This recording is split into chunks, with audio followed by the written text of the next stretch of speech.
knowing and understanding that emotional intelligence and emotional interpersonal capabilities are really critical for leadership.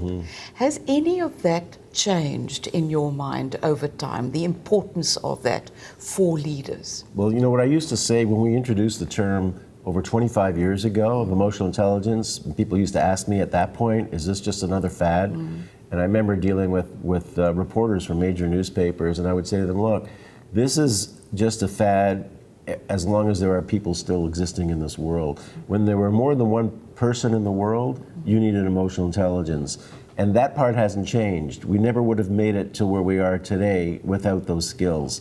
The difference is we now recognize them and we can do something about them. Before, it was a little more haphazard. It was a Darwinian kind of thing.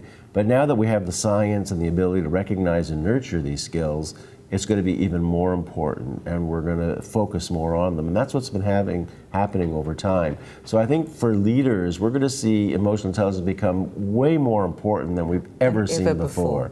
Ever. When we have people like Jack Welch and all kinds of very successful leaders today touting emotional intelligence where they never heard of it 20 years ago, just shows you to what degree the longevity is going to be of this. And it's not just the basic parts of being empathic and good interpersonal skills, but it's going to be things like social responsibility that are really going to differentiate future leaders, because people are going to gravitate to those kinds of leaders in the future.